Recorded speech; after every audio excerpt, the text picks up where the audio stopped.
agenda hari ini kami mendampingi klien kami ini Bapak Arif Saifuddin. Beliau dari Surabaya. Sekarang umurnya berapa Bang Saifuddin? 56. Berperkara ini dari umur berapa Bang? Dari tahun 2005. Pada sekitar tahun 2019. ya, dari muda udah berperkara sampai sekarang masih berperkara. Jadi ini ada kasus beliau yang saat ini ditangani oleh Bareskrim di Dirpidum ya, Dirpidum di Subdit 2 ya. Subdit 4. Oh, Subdit 4 sekarang ya. Jadi beliau ini adalah korban dari perkara tanah di mana tanahnya diserobot di Surabaya sana. Luasnya 16.160 meter. 16.110 meter di wilayah kota Surabaya ya. Surabaya Lontar ya. Jadi udah kemudian beliau melaporkan pasal 263 dan kemudian pasal 385 KUHP. Nah, terlapornya ini di Surabaya juga. Jadi tanah ini tadinya tanah kosong milik beliau, kemudian sudah dibangun vihara, dibangun sekolah gitu kan. Akhirnya beliau kemudian melaporkan ke Bareskrim sini. Diproses dan para terlapor ini sudah jadi tersangka ya.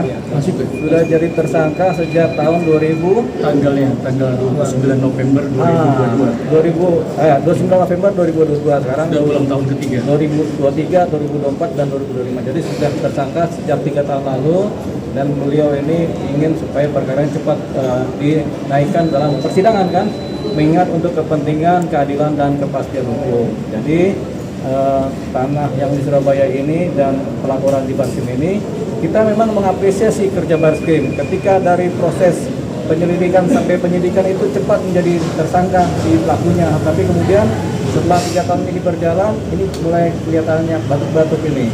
Nggak tahu yang batuk yang mana, tapi yang jelas ini mulai melambat. Jadi beliau kemudian minta kami untuk mendampingi mengurus perkaranya supaya perkara dijalankan sampai kepada persidangan pidana ya. Selanjutnya lebih jelas lagi, ini Pak Arif Saifuddin dengan tanahnya dan surat-suratnya yang ada di Surabaya, tanahnya juga di daerah Lontar Surabaya. Beliau akan memberikan keterangan sedikit kepada teman-teman media. Silakan Pak Arif. Saya mewakili dari 6 bersaudara, 1 kandung yang masih ada.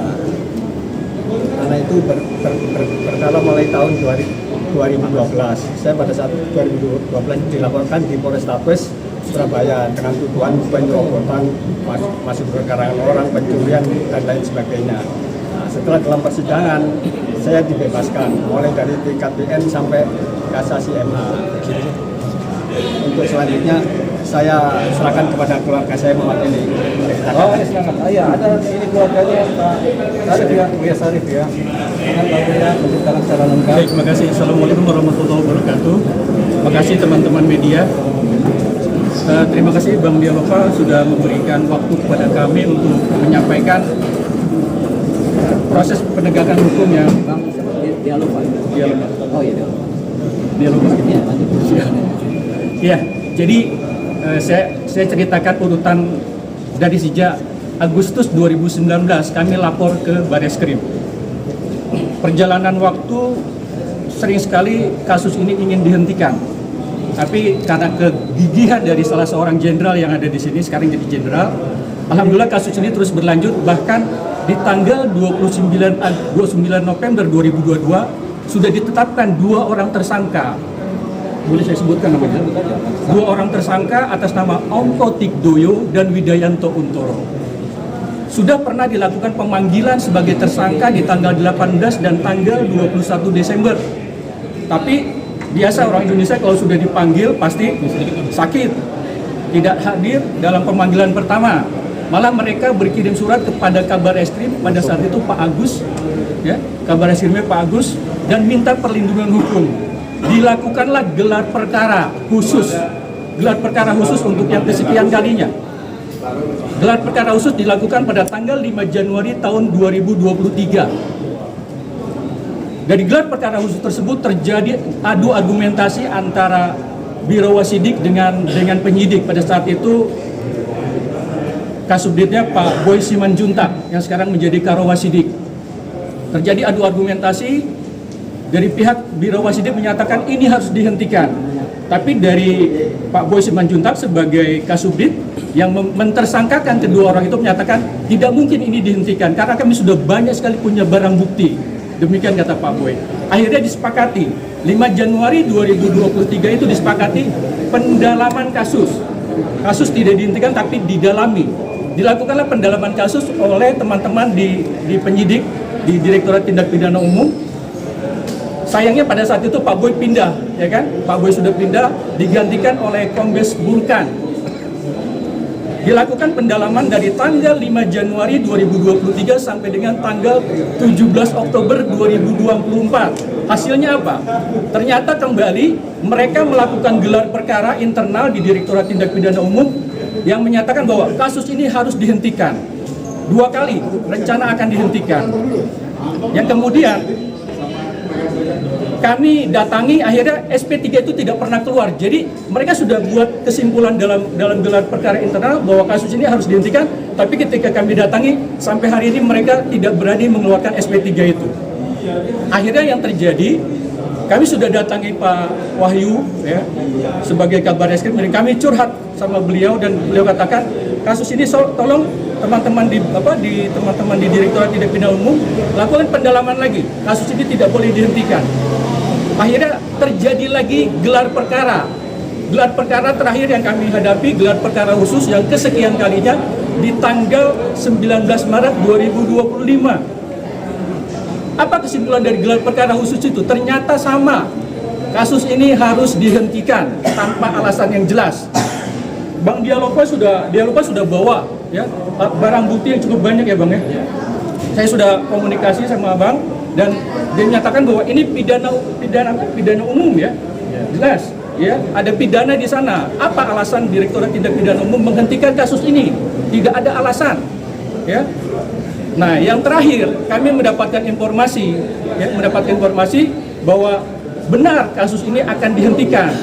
Hari ini, sebagai informasi buat teman-teman pers semua, hari ini mereka sedang melakukan gelar perkara untuk kembali menghentikan kasus ini. Ya. Di Bareskrim, di Direktorat Tindak Pidana Umum, mereka kembali melakukan gelar perkara internal tidak melibatkan Biro Wasidik. Kami hanya berharap, ya mungkin di sini ada Kabar Reskrim baru ya Bang ya, Pak Sahar ya. Pak Sahar mungkin belum tahu kasus ini secara jelas, tapi kalau Pak Wahyu Widada sangat tahu kasus ini. Nah, kami berharap mudah-mudahan hasil gelar internal yang mereka lakukan saat ini di Direktorat Tindak Pidana Umum itu tidak berujung pada SP3. Karena bukti cukup banyak. Sebagai contoh saya sampaikan, ketika gelar perkara, Mas Arief Saifuddin ditanya, Mas Arief, kamu bayar PBB nggak, bayar pajak nggak di atas tanah itu selama ini? Jawaban dari Mas Arief Saifuddin, bayar. Dari tahun 2000 sampai tahun 2015 saya bayar pajak. Mana buktinya? Ini buktinya. Mas Arief Saifuddin bisa membuktikan dia bayar PBB, bayar pajak di atas tanah itu. Yang terjadi sebaliknya, lawannya ditanya, Pak Ongko dan Pak Untoro bayar pajak nggak di atas tanah itu? Bapak dan Ibu sekalian, teman-teman pers, mereka sama sekali tidak pernah bayar pajak di atas tanah itu. Bagaimana bisa terbit 11 sertifikat? Ya? Terbit 12 sertifikat di atas tanah itu yang sama sekali tidak punya PBB. Silakan nanti dicek. Ya, mereka sama sekali tidak punya PBB. Yang utama lagi, di atas tanah itu pada tahun 2005 tanah itu kosong. Sekarang sudah ada Vihara Damajaya, itu vihara terbesar di Surabaya. Ya, yang kedua ada Meta School. Nah, yang lucu lagi, kami mendapatkan data izin mendirikan bangunan Meta School itu keluarnya bukan di atas tanah kami. Keluarnya kalau di Surabaya itu di Jalan Puncak Sambisari 1 nomor 35. Sementara tanah kami di Jalan Bulu Jaya 5 nomor 19.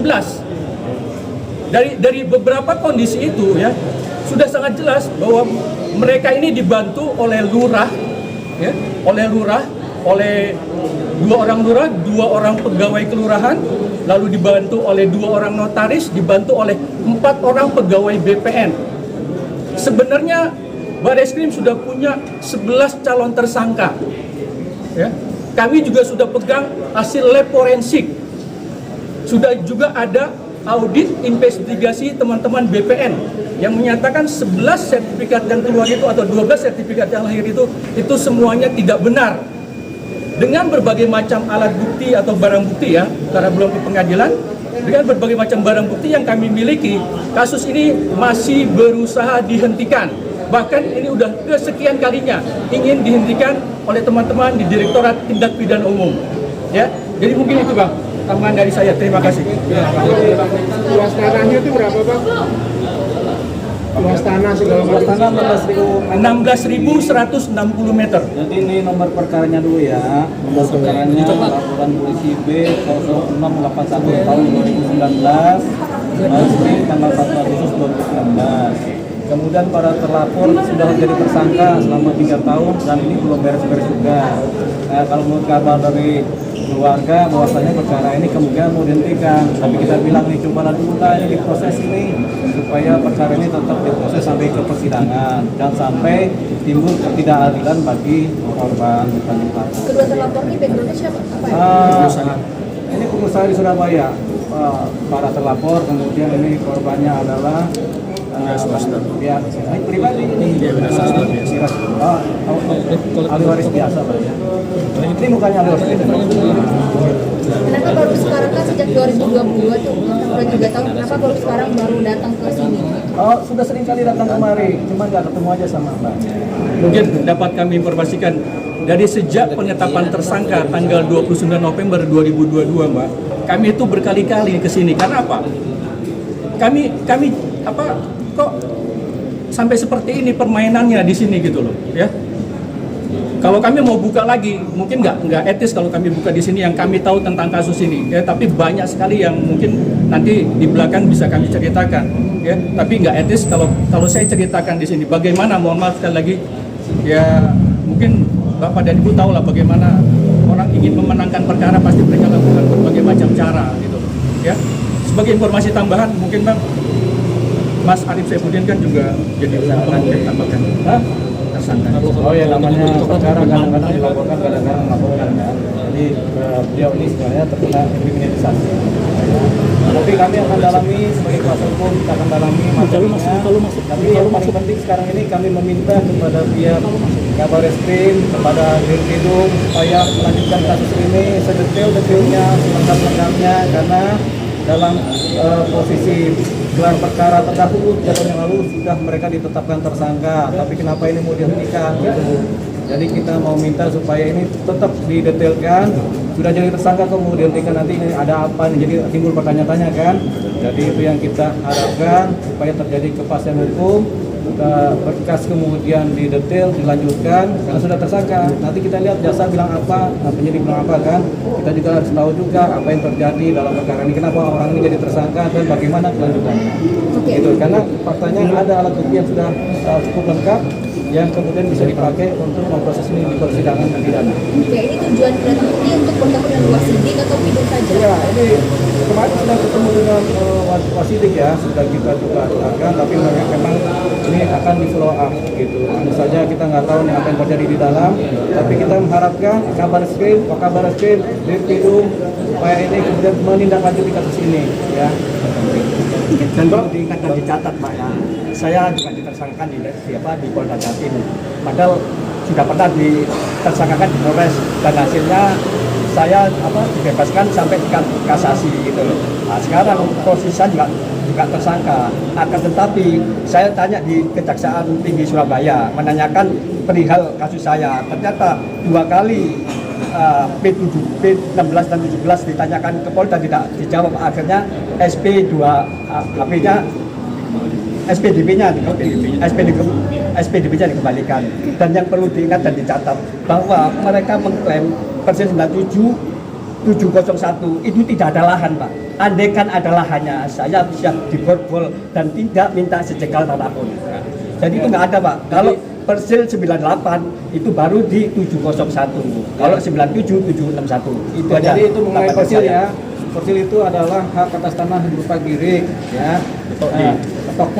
Namanya petok kalau di Surabaya. Surabaya sini kiri ya. Kalau di sini apa Giri, ya? giri, betul. Giri. Iya, Pak. Jadi karena posisinya begitu, jadi tanah Bapak ini berupa girik yang sudah pasti letaknya di sana.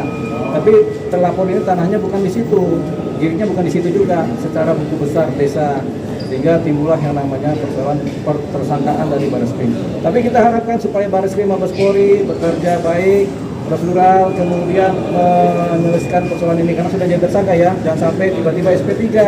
Ini agak berbahaya kalau tiba-tiba sudah tersangka SP3. Kita timbul pertanyaan cuma satu, ada apa ini? Bang, nilai tanahnya berapa itu bang?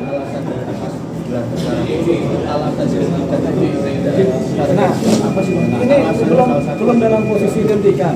Alasan dari pihak baik Wasidik maupun dari penyidik itu kan ada beberapa kali alasan sebenarnya tidak menghentikan sebenarnya apa Ya, kalau dari Wasidik membantu ya, karena memang perkara ini sudah tersangka jadi tidak mungkin dihentikan dulu kan sampai ke persidangan nanti kan. Jadi cuman kita nggak tahu alasannya apa sih. Nah, karena ada alasannya sifatnya material, ada alasannya sifatnya formil, dan ada alasannya sifatnya informal. Nah, jadi kita harapkan alasan material ini terpenuhi supaya ini dilanjutkan, alasan formil juga terpenuhi, dan kita nggak tahu alasan informalnya apa gitu. Apa yang terjadi di belakang layar? Ini yang kita mau tanyakan tadi. Bang, nilai tanahnya itu berapa bang? Belum Nilai disebut. tanahnya sekarang udah sekitar 200 miliar. Nah, mungkin kalau tahun depan tambah lagi. Begitu. Karena harga tanah selalu naik. Berarti kerugiannya yang kasus ini 200 miliar? Ya, 200 Atau ada miliar. plus-plusnya? Ya, 200 miliar. Oke. Terima kasih. tidak ditahan Pak para tersangka itu sakit Pak Iya, karena mereka katanya sakit jadi berbeda. Dan tidak diperiksa. Tidak jelas, Mas. Dan tidak diperiksa Alasan untuk yang kedua kalinya kan alasan harusnya tidak ditahan tidak jelas. harusnya diperiksa dan dipanggil panggilan yang kedua. Itu harapan saya Pak. Kalau sesuai aturan seharusnya 18 Desember dan 21 Desember pemanggilan pertama, harusnya 2 minggu kemudian pemanggilan kedua, tapi itu tidak pernah dilakukan. Sampai hari ini tidak pernah dilakukan pemanggilan kedua. Saya ilmunya. Mana ilmunya? Kalau ada ini salah nggak tapi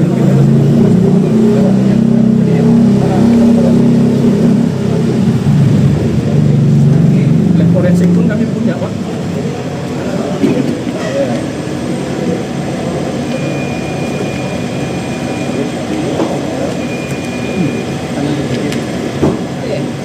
ini ada nggak apa-apa ini ada SPDP kan? Bukan. Bukan.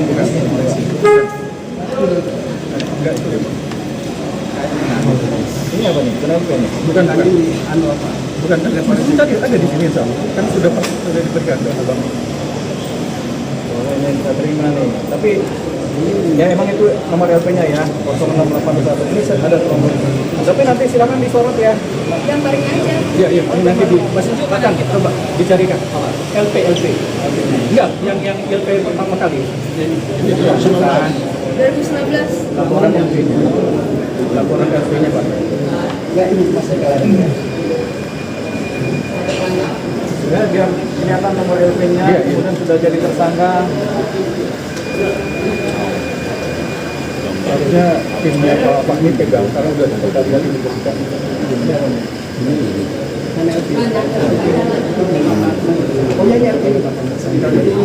Oh ya, jadi begini, ini adalah kamera Kamera bang sini bang. Ini waktu melapor biasanya sifatnya dumas ya, sifatnya tanda terima laporan. Nanti LP-nya tersendiri, tapi ini tanda terima laporan dulu, ya.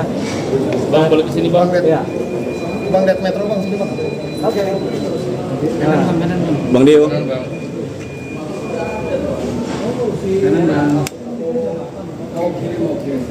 nah, ini berupa tanda terima laporannya. Gitu. Ada tanda terima laporan, ada laporan polisi. Jadi biasanya kalau di Barreskrim setelah tanda terima laporan baru dibuka LP-nya. Yang kita pegang baru tanda terima laporan, tapi ada LP-nya yaitu 06821. 0681 ya 2019. Ya. Oke. Dan Bapak tadi namanya siapa Pak? Arif Saifuddin Alias Ibu.